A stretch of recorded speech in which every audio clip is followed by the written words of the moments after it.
আমরা চাই না দেশে সন্ত্রাস থাকুক, আমরা চাই না দখলদারি থাকুক।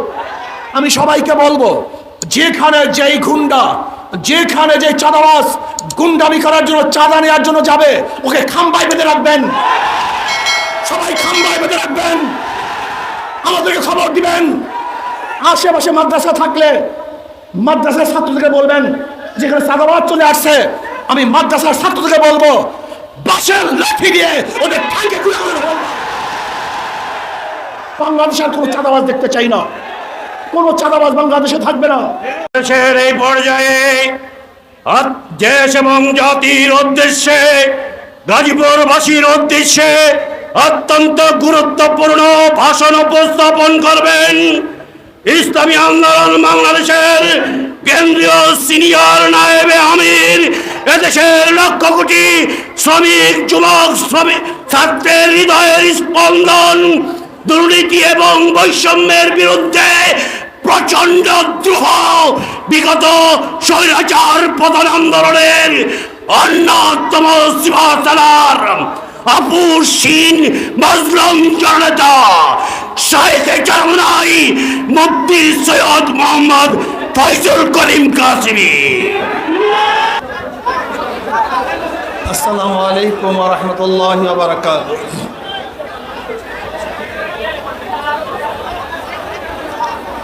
নাহমাদু ওয়া সাল্লি আলা রাসূলিল কারীম, আম্মা বাদ। ফাউযু বিল্লাহি মিনাশ শাইতানির রাজীম। বিসমিল্লাহির রহমানির রহিম। ওয়া মা আরসালনাকা ইল্লা রাহমাতাল লিল আলামিন। সাদাকাল্লাহুল আলিয়্যুল আযীম। সবাই পড়েন সাল্লাল্লাহু আলাইহি ওয়াসাল্লাম। ইসলামী আন্দোলন বাংলাদেশ গাজীপুর জেলা ও মহানগর শাখা কর্তৃক আয়োজিত আজকে এই গণ সম্মেলনের সম্মানিত সভাপতি, কেন্দ্রীয় নেতৃবৃন্দ, সকল স্তরের জনমান ভাইয়েরা আমার, আল্লাহ পাকের শুকর, আল্লাহ পাক রব্বুল আলামিন আপনাকে আমাকে দামি এক মজলিসে, দামি এক উদ্দেশ্যকে নিয়ে সামনে এখানে আসার তৌফিক দান করছেন। এর জন্য শুকরিয়া দান আমরা সবাই বলি আলহামদুলিল্লাহ। ইসলামী আন্দোলন বাংলাদেশ কি ও কেন, এই সম্পর্কে কম বেশি আমরা সবাই জানি। ইসলামী আন্দোলন বাংলাদেশ বিশ্বাস করে শুধু দেশ, দল এবং নেতা পরিবর্তনের মাধ্যমেই মানুষের শান্তি আসতে পারে না, মুক্তি আসতে পারে না। তারা বলেন এ দেশ বারবার পরিবর্তন হয়েছে। এক সময় ব্রিটিশ থেকে আমরা দেশ স্বাধীন করেছিলাম, দ্বিতীয়বার ভারত থেকে পাকিস্তান নামে একটা দেশ স্বাধীন করেছিলাম, তৃতীয়বার পশ্চিম পাকিস্তান থেকে বাংলাদেশ নামে একটা দেশকে স্বাধীন করেছিলাম, আর চতুর্থবার 2024 5ই আগস্ট ফ্যাসিস্ট, খনি এবং দুর্নীতিবাজ শেখ হাসিনার কবল থেকে আমরা দেশকে চতুর্থবার স্বাধীন করেছি। আমরা বারবার দেশ স্বাধীন করেছি, কিন্তু মানুষের ভাগ্যের পরিবর্তন এখনো ঘটাতে পারি নাই। আমরা এদেশে আইয়ুব খানের শাসন দেখেছি, আমরা দেখেছি শেখ সাহেবের শাসন, আমরা দেখেছি জিয়াউর রহমান সাহেবের শাসন, আমরা দেখেছি সত্তার সাহেবের শাসন, আমরা দেখেছি এরশাদ সাহেবের শাসন, আমরা দেখেছি খালেদা জিয়ার শাসন, আর শেখ হাসিনার শাসন তো আমরা দেখছি, উৎখাত করেছি, বারবার নেতার পরিবর্তন করেছি, কিন্তু জনগণের এখনো ভাগ্যের পরিবর্তন হয় নাই। বহু দলের শাসন আমরা দেখেছি, দেখেছি আমরা মুসলিম লীগের শাসন, দেখেছি আমরা আওয়ামী লীগের শাসন, দেখেছি আমরা বিএনপির শাসন, দেখেছি আমরা জাতীয়বাদের শাসন, দেখেছি আমরা জোট সরকারের জন্য ডাস্টবিনে কাক কুকুরের সাথে লড়াই করছে। আজকে আমরা দেখছি বাংলাদেশের মানুষ আশরাফুল মাখলুকাত খোলা আকাশের নিচে শুয়ে আছে। আজকে আমরা দেখছি হাজারো মানুষ চিকিৎসার অভাবে ধুকে ধুকে মরছে। আজকে আমরা দেখছি হাজারো বিধবা ক্ষুধার তাড়নায় যন্ত্রণা ভোগ করছে।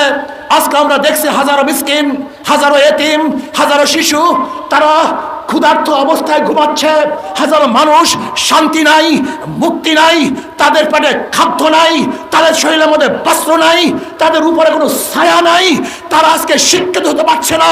যদি বাংলাদেশের মানুষ শুধু দল এবং দেশ এবং নেতা পরিবর্তনের মাধ্যমেই শান্তি পেত, তাহলে এই মানুষগুলো আজকে কষ্ট করতো না। কিন্তু কেন কষ্ট করতেছে? কারণটা কোথায়? আজকে হাজারো মেধাবী রিক্সাওয়ালা, শ্রমিক, কুলি, মজদুরের সন্তান মেধাবী, কিন্তু তারা ক্যামব্রিজ, অক্সফোর্ডে, হার্ভার্ডে, বড় বড় ইউনিভার্সিটিগুলিতে, রিয়াদ ইউনিভার্সিটিতে পড়তে পারছে না। কারণটা কোথায়? এর কারণটা কি? আজকে হাজারো মিসকিন, হাজারো বিধবা তারা ক্ষুধার চালনায় অজরে পানি, চোখের পানি ঝরাচ্ছে, কিন্তু তাদের মুখের মধ্যে খানা তুলে দেওয়ার মতো কোনো ব্যক্তি আমরা দেখছি না। আজকে হাজারো নির্দোষ আসামিরা কোর্টের মধ্যে ঘুরছে সুবিচার পাওয়ার জন্য, ন্যায্য বিচার পাওয়ার জন্য, কিন্তু ন্যায্য বিচারের অভাবে হাজারো মাজলুম আজকে জেলখানায় ধুকে ধুকে মরছে, ফাঁসিতে ঝুলছে, কিন্তু তাদের পাশে আমরা দাঁড়াতে কেন পারছি না? এর কারণটা কোথায়? আজকে 92% মুসলমানদের দেশে মুসলমানরা বুক ফুলিয়ে কথা বলতে পারছে না। আজকে মুসলমানদের দেশে দাড়ি রেখে হাজারো জায়গায় চাকরি হয় না। আজকে মুসলমানদের দেশে হাজারো জায়গায় টুপি পরে চাকরি করতে পারছে না। আজকে হাজারো আমার মা এবং বোনেরা বোরখা পরার কারণে তাদের চাকরি হচ্ছে না। আজকে হাজারো মুসলমানেরা দাড়ি এবং টুপি রাখার কারণে ইউনিভার্সিটির মধ্যে ভর্তি করতে পারছে না। দেখতে হবে, বুঝতে হবে, আজকে জালেমরা ইসলামী ফুবিয়ার নামে ইসলামকে ধ্বংস করার চক্রান্ত করতেছে। এটা আমরা বাংলাদেশের মানুষ মানতে পারি না। আমার যুবক বাবারা, তোমরা কি দেখেছো? এই 5ই আগস্টের পরে যে বৈষম্য বিরোধী আন্দোলন করেছিলাম, সংগ্রাম করেছিলাম, মানুষকে মুক্তি দেব, মানুষের কল্যাণ করব, সেই সমস্ত নির্যাতিত মানুষের মুখের মধ্যে হাসি ফুটাবো।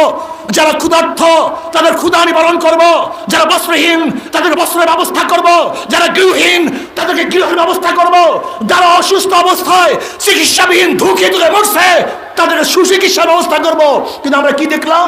আবারও লুট, আবারও দখলদারি, আবারও চাঁদাবাজি, আবারও গুন্ডামি, আবারও বদমাশি। এর জন্য ছাত্র জনতা জীবন দেয় নাই, এর জন্য ছাত্র জনতা রক্ত দেয় নাই, এর জন্য আমার ভাইয়েরা পঙ্গু হয় নাই। আমরা চাই না দেশে সন্ত্রাস থাকুক, আমরা চাই না দখলদারি থাকুক। আমি সবাইকে বলবো, যেখানে যেই গুন্ডা, যেখানে যে চাঁদাবাজ গুন্ডামি করার জন্য, চাঁদা নেওয়ার জন্য যাবে, ওকে খাম্বায় বেঁধে রাখবেন। সবাই খাম্বায় বেঁধে রাখবেন, আমাদেরকে খবর দিবেন। আশেপাশে মাদ্রাসা থাকলে মাদ্রাসার ছাত্রদেরকে বলবেন, যেখানে চাঁদাবাজ চলে আসছে, আমি মাদ্রাসার ছাত্রদেরকে বলবো, বাঁশের লাঠি দিয়ে ওদের ঠাইকে ঘুরে ঘুরে বলবো। বাংলাদেশের কোনো চাঁদাবাজ দেখতে চাই না, কোনো চাঁদাবাজ বাংলাদেশে থাকবে না। আজকে মাদ্রাসার ছেলেরা, তোমরা মুজাহিদ, তোমরা সাহসী, তোমাদের বুকের মধ্যে কলিজার মধ্যে ঈমান লালন করো, তোমরা নির্ভীক, তোমরা কাকে ভয় করবা? মুসলমান মুমিন একমাত্র আল্লাহ ব্যতীত কাউকে ভয় করে না। একমাত্র মুমিন ভয় করে কাকে? ওয়ালা তাখশাউন নাস ওয়াখশাউনি। আমরা কাউকে ভয় করি না, একমাত্র ভয় করি কাকে? ইসলাম যদি ক্ষমতায় চলে আসে কি হবে? সবার মধ্যে সাম্যতা সৃষ্টি হয়ে যাবে, সবার অধিকার ফিরে পাবে। মুসলমান, হিন্দু, বৌদ্ধ, খ্রিস্টান, বাংলাদেশের কুলি, তাঁতি, মজুর, জেলে, মেতর, ঋষি, কামার, শ্রমিক, মজদুর, প্রত্যেকটা মানুষ, পুরুষ হোক মহিলা হোক, তাদের অধিকারকে ফিরিয়ে দেব। এবং দেওয়ার মতো একমাত্র নীতি আদর্শ হলো ইসলাম। ইসলামের বাহিরে দ্বিতীয় কোনো নীতি আদর্শ মানুষকে কল্যাণ করতে পারে না। আমি আমার জ্ঞানী ভাইদেরকে বলবো, তবে ইসলামকে বাদ দিয়ে এই 53 বছর পর্যন্ত গণতন্ত্রবাদ, সমাজতন্ত্রবাদ, গণতন্ত্রবাদ, জাতীয়তাবাদ আর ধর্মনিরপেক্ষতাবাদের মাধ্যমে মানুষকে বারবার মিথ্যা শ্বাস দিয়েছ, মানুষকে বারবার মিথ্যা কমন করেছ যে এই নীতি আদর্শের মধ্যে মানুষের শান্তি। কিন্তু আমরা কি দেখলাম? এই 53 বছরের মধ্যে গণতন্ত্রবাদ, সমাজতন্ত্রবাদ, জাতীয়তাবাদ আর ধর্মনিরপেক্ষতাবাদ মানুষের শান্তি দিতে পারে নাই। আমরা দেখেছি সোনার বাংলা, আমরা দেখেছি নতুন বাংলা, আমরা দেখেছি সবুজ বাংলা, আমরা দেখেছি ডিজিটাল বাংলা, এবার দেখবো ইসলামী বাংলা ইনশাআল্লাহ। ডিজিটাল বাংলা মানুষকে শান্তি দিতে পারে নাই, নতুন বাংলায় মানুষকে শান্তি দিতে পারে নাই, সবুজ বাংলায় মানুষকে শান্তি দিতে পারে নাই। আসো এবার সম্মিলিতভাবে ইসলামী বাংলা করব, যেই বাংলায় প্রত্যেকটা মানুষের অধিকারকে ফিরিয়ে দিবে, সমস্ত মানুষ শান্তি ভোগ করতে পারবে ইনশাআল্লাহ। আমি হিন্দু ভাইদেরকে বলবো, সামনে দুর্গাপূজা চলে আসছে, আর উদ্যমের সাথে আরো আনন্দের সাথে দুর্গাপূজা পালন করবেন। আওয়ামী লীগের আমলে যেইভাবে দুর্গাপূজা পালন করছেন, তার চেয়ে ওজন এবার দুর্গাপূজা উৎসব আপনারা বেশি করতে পারেন। কিন্তু মনে রাখতে হবে, ধর্ম যার যার, উৎসব তার তার। ধর্ম যার যার, উৎসব তার তার, ভোলাবেন না। আর দুর্গাপূজা নিয়ে কেউ যদি রাজনীতি করতে চায়, চক্রান্ত করতে চায়, ইসলামী আন্দোলন বাংলাদেশের প্রত্যেকটা নেতা কর্মী অত্যন্ত প্রহরী অবস্থা আছে, তারা পাহারা দিবে। আমাদের সংখ্যালঘু ভাইয়েরা তাদের পূজা উদযাপন করবে, ধর্ম পালন করবে, নির্বিঘ্নে করবে, শান্তির সাথে করবে, নিরাপত্তার সাথে করবে। এই দায়িত্ব ইসলামী আন্দোলন বাংলাদেশ কাঁধে তুলে নিয়েছে ইনশাআল্লাহ। ভাইয়েরা আমার, ইসলামী আন্দোলন বাংলাদেশ শান্তির এক সংগঠন।